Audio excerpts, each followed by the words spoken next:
Hey, Katrina here from Scrappy Horses. Welcome to my YouTube channel. I am working on a little tag featuring Elphus from Julius Bourré. Isn't he just adorable? He really is cute. So let's start this video just taking a look at what I used and how I put this together in Cricut Design Space. I started out with two shapes that are over in the left-hand panel over here in Shapes. And I started with, I don't even know what the shape is called. I started with this shape. And I just sized it up like so, using my mouse and these little toggle boxes here. Then I made this black. And then I decided, okay, what paper do I want to use? So I'm going to make an inset for this. So I'm going to come up here to offset. You can see I've selected this image. Instead of offsetting it, I'm going to inset it like so. And I definitely want these corners to be nice and sharp. So I'm going to click my right angle here. And I'm going to say apply. Now for this gray one, I want that to be a print then cut. So I'm going to come in and click right over here where it says basic cut. And I'm going to come down and choose print then cut. Then I'm going to left click this gray square. I'm going to left click color, come down to pattern, left click, and I'm going to choose this pattern. This pattern comes from Victoria Designs. It's called Into the Wild. And I already have it in my computer. So here it is right here. You can see the little acorns and leaves. So I'm going to come over here and select that. And you can see it's a full page. So I'm going to have to edit my pattern. I'm going to make it bigger. And I'm going to move it down like so. I'm going to move it to the left like this. And this is not going to look exactly like it looks over here, but we'll just get something fun and pretty for the demo here. So I don't really want that mountain in there because that doesn't make sense for what we're doing. But see how it repeats there? We don't want the repeat at the top. So there we go. That looks pretty good. Let's use that.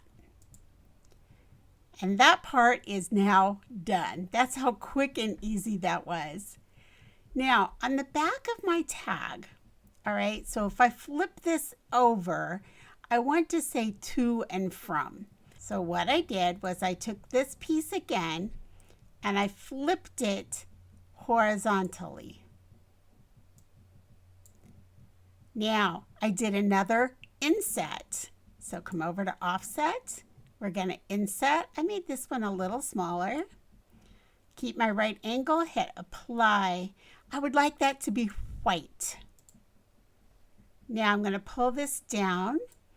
And I decided I would just type in to and from.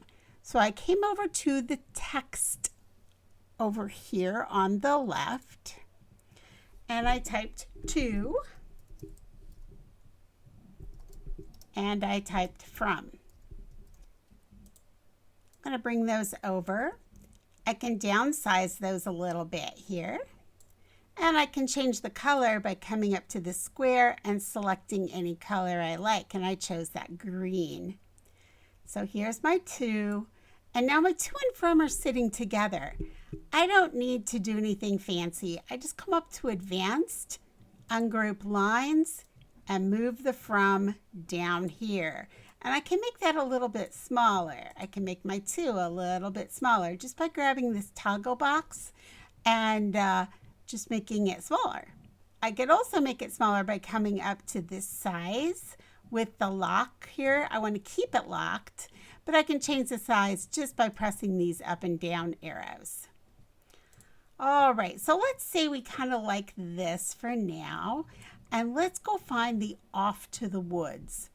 This sentiment is from Animal Kingdom, and you can find that just by going to Images and searching Woods, and it will come in. All right, so let's do that. Images, I'll type in Woods. And I know that I purchased that, so we can say purchase to save some time, and right there it is. You click it and add to canvas, and there it is. So now all I have to do is size it down. Again, I just put my cursor here. I use my mouse and put my little cursor right on that corner, push it to the size I want, pull it down, and there it is. Now, I want this tag to hang like this, because when I put my little circle here and hang it, this is how it's actually going to hang. All right, so let's move this around so it works, okay? So here's my 2. There's the off to the woods in the middle, and then the from fits right down here. I go ahead and select all of this. I'm going to go ahead and select it all and say flatten. And now this is going to print and cut, and it's going to sit on top of this piece right here. Okay, so if we come around and we do this, you can see how that's just going to sit right on there, like so. All right, now let's come back to this piece. We know that on top of this piece, we want this little guy.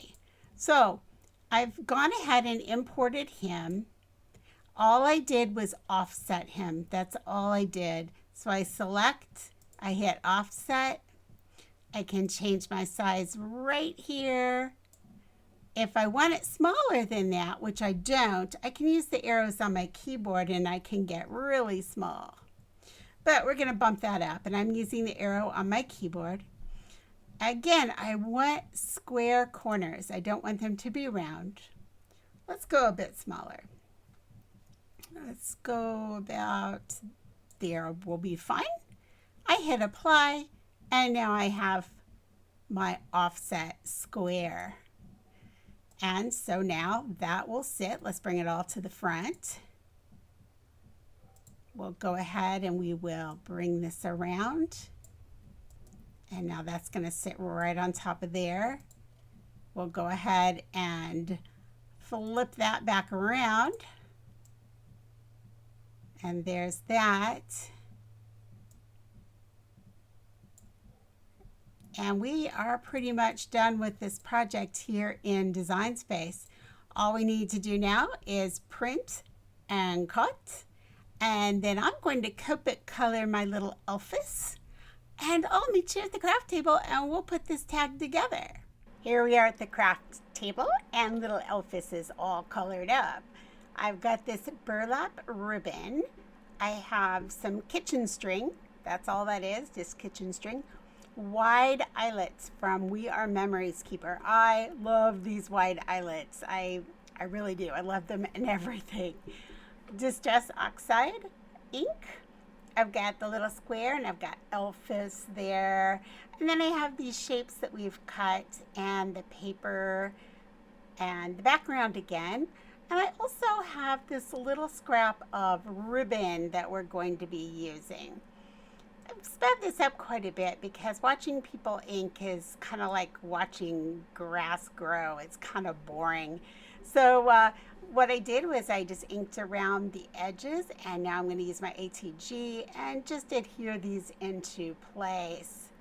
There's my little elfus. He's going to go on top of that square, and I put the other piece right on top of the tag base. Now I'm going to go ahead and I'm going to use a little Fabri-Tac over my ATG just because I know I'm not going to get that straight, and I have a little more wiggle room. It won't adhere as quickly. So I can go ahead and, move things around. You'll notice here I did the same thing, and I'm not putting it on the very far corners because I know that they're going to stick off a little bit. I'm going to go ahead and put my little eyelet where I want it, and I put that hole in there, and that tells me about the middle so I can get it close. I was a little off, but it's not going to matter once I get the ribbon in. You'll notice it really doesn't matter. I'm going to use my crocodile and just put that little eyelet into place. I'm going to come in now with that burlap and cut it to the length I want it, fold it in half, and I'm going to cut off those wired edges because I don't want to try to feed the wire through there, and it was a little bit too wide anyway. Now this is going to start pulling some of those threads out. Again, I'm okay with that. I mean, it's a little elf into the woods, right? He's going off into the woods. It doesn't have to look perfect. It can be a little bit, a little scrappy looking. I'm going to go ahead and use my green ribbon. This is retired from close to my heart, and tie off that burlap, and now insert a little bit of string through there. I'm going to use a paintbrush to do that actually. And then this tack will be finished. That's all I'm going to do. Hey, thanks for joining me today. This was a really fun project. I think this stamp is so cute. Any comments or questions, leave them for me below and I'll get back with you. I'll catch up with you in the next video. Bye.